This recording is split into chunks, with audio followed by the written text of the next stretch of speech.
আসসালামু আলাইকুম। নির্বাচনের আছে মাত্র হাতে গোনা 15 দিন, তারপরও ইউনূস সরকার একের পর এক বিতর্কিত এবং বড় বড় সব পদক্ষেপ নিয়ে যাচ্ছে। কেন, কি কারণে, উদ্দেশ্যটা কি? নতুন করে যে খবরটি তা হচ্ছে চট্টগ্রামের মিরেরসরায়ে 850 একর জমি ভারতীয় অর্থনৈতিক অঞ্চল গড়ে তোলার জন্য প্রস্তাবিত ছিল, আওয়ামী লীগ সরকার করে গিয়েছিল, কিন্তু সেই প্রস্তাব বাতিল করা হয়েছে। বাতিল করা হোক, তাতে আমাদের কোনো আপত্তি নেই, কিন্তু সেটি বাতিল করে ওই একই স্থানে কি করা হচ্ছে? বেসরকারি বিনিয়োগ উন্নয়ন কর্তৃপক্ষ বিডার চেয়ারম্যান আশিক চৌধুরী জানিয়েছেন যে ওই জমিতে গড়ে তোলা হবে ডিফেন্স ইকোনমিক জোন, অর্থাৎ প্রতিরক্ষা শিল্পাঞ্চল। সামরিক সরঞ্জাম এবং অস্ত্র তৈরির কারখানা সেখানে গড়ে তোলা হবে। প্রথম সবচেয়ে বড় যে প্রশ্নটি তা হচ্ছে, এ ধরনের উদ্যোগ নিয়ে বাংলাদেশ আসলে কতটা অর্থনৈতিকভাবে লাভবান হতে পারবে, সে ধরনের লাভবান হওয়ার সুযোগ আছে কিনা। দ্বিতীয় প্রশ্ন হচ্ছে, ভূ রাজনৈতিকভাবে বাংলাদেশ আসলে এটি করার মধ্য দিয়ে কোনো সঠিক পদক্ষেপ নিতে যাচ্ছে কিনা। তৃতীয় কথা হচ্ছে, যেটি স্পর্শকাতর প্রশ্ন, যে আমাদের সশস্ত্র বাহিনী এর সঙ্গে জড়িত কিনা, তাদের সম্মতি নেওয়া হয়েছে কিনা, বা তারা এইসব বিষয়ে কিছু জানে কিনা।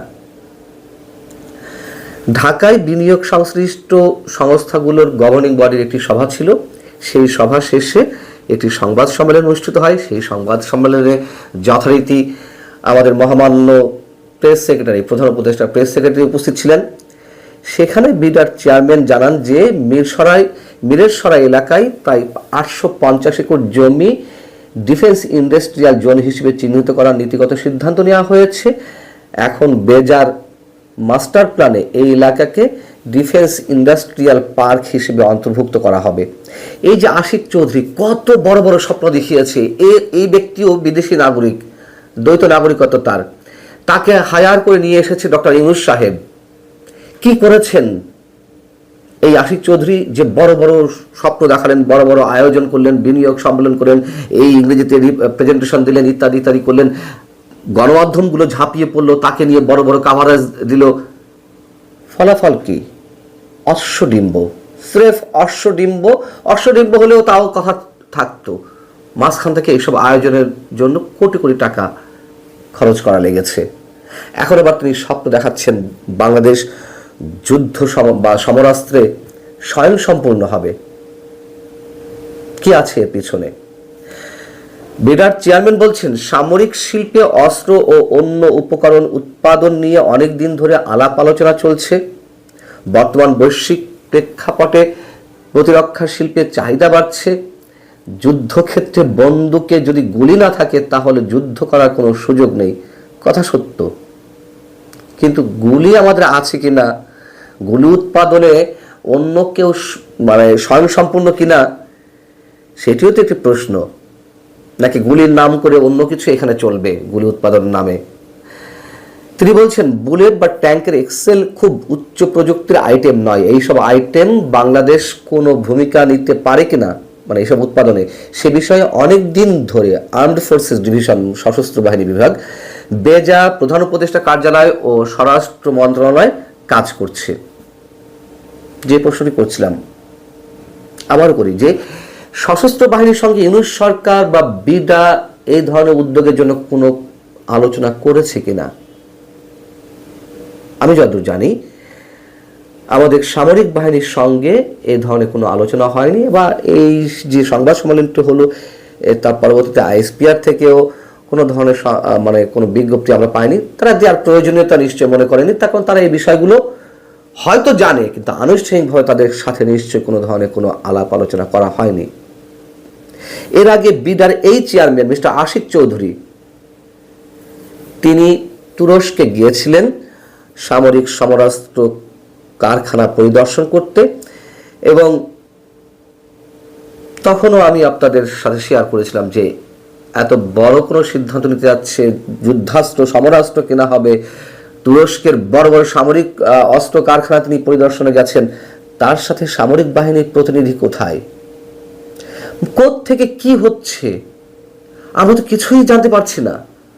একটু একটু করে আওয়াজ দেওয়ার চেষ্টা করছি যাতে পরবর্তীতে বলতে না পারে। আমরা তো একটু জানিয়েছিলাম এ ধরনের স্পর্শকাতর এবং গুরুত্বপূর্ণ সিদ্ধান্ত সামরিক বাহিনীর সম্মতি ছাড়াই কেন একের পর এক এ ধরনের সিদ্ধান্ত নেওয়া হচ্ছে। আমি যেটুকু জানি, যে ধরনের যুদ্ধ সরঞ্জামের কথা বিডার চেয়ারম্যান বলছেন যা উৎপাদন করা প্রয়োজন, তা বাংলাদেশ অর্ডিন্যান্স ফ্যাক্টরি সশস্ত্র বাহিনী নিয়ন্ত্রিত, সেখানেই এগুলো উৎপাদন করা সম্ভব যদি কিনা কাঁচামাল পাওয়া যায়। কাঁচামালটাই বড় বিষয়। আর বিডার চেয়ারম্যান বড় বড় কথা বলছেন, গুলি যদি না থাকে তাহলে বন্দুক ব্যবহার করব কিভাবে এই যুদ্ধ বিগ্রহের পৃথিবীতে। আরে আমাদের যে বাংলাদেশ অর্ডিন্যান্স ফ্যাক্টরি রয়েছে সমরাস্ত্র কারখানা, সেখানে এগুলো উৎপাদন করা সম্ভব নিশ্চিত হয়ে বলছি। কাঁচামালটা শুধু দরকার, কিন্তু সেটার নাম করে এখন আলাদা জায়গায় বিদেশি বিনিয়োগ বা ব্যক্তি খাতে এইগুলো উৎপাদন করার কথা বলা হচ্ছে। কেন, কি কারণে?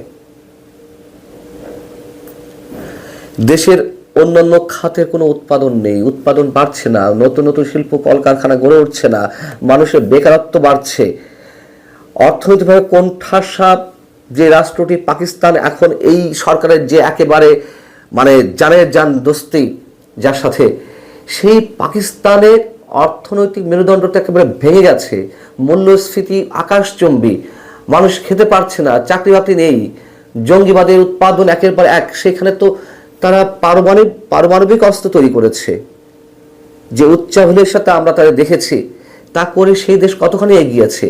আমাদের এই দেশ এগিয়ে যাওয়ার জন্য কি করার প্রয়োজন? আমরাও পারমাণবিক অস্ত্র তৈরি করব, গুলি উৎপাদন করব, যদিও সেটি বিকল্প অবস্থা তো ব্যবস্থা তো রয়েছেই।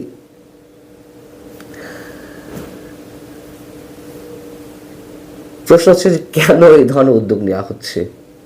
ছোট করে বলি, আমরা তো অনেকেই জানি যে নতুন এক জোটের সন্ধান পেয়েছে এদেশের একটি বিশেষ শক্তি, তুরস্ক, পাকিস্তান, চায়না, এবং তাদের বিভিন্ন ধরনের উৎসাহে ইন্ধনে এদেশে অনেক কিছু চলছে।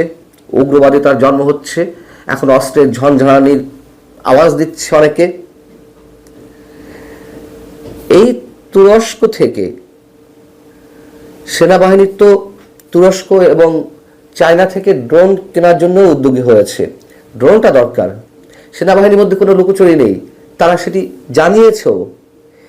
কিন্তু সরকারের সব কিছুতেই লুকোচুরি। কেমন লুকোচুরি? ধরুন অথবা আগে থেকে অ্যাডভান্স এসব দায়িত্ব এসব সিদ্ধান্ত গ্রহণের বেলায় তারা পারদর্শী। সাংবাদিকদের ওই সংবাদ সম্মেলনের প্রশ্ন ছিল যে ডিফেন্স ইন্ডাস্ট্রিয়াল জোনে বছরে কি পরিমাণ পণ্য উৎপাদন ও রপ্তানি হবে, কোন দেশ আমদানি করবে, নতুন সরকার এলে এই প্রকল্প চালু রাখবে কিনা। কোনো প্রশ্নের উত্তর দিতে পারেনি যে বিডার চেয়ারম্যান মিস্টার আশিক চৌধুরী, অর্থাৎ মোহাম্মদ ইউনূসের রিপ্রেজেন্টেটিভ।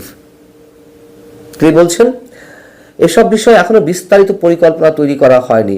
আরে পরিকল্পনা তৈরি করা হয়নি, যাচাই বাছাই করা হয়নি, পরীক্ষা নিরীক্ষা করা হয়নি, তাহলে এই ধরনের সিদ্ধান্ত কেন আগে ভাগে নিতে হবে? অর্থাৎ সিদ্ধান্তটাই নিতে হবে, পরে কি হবে না হবে সেটা পরে কথা। ওই যে মুরব্বীরা বলছেন, নতুন মুরব্বী হয়েছে, নতুন মুরব্বীদের জোট, তুরস্ক, চায়না, পাকিস্তান,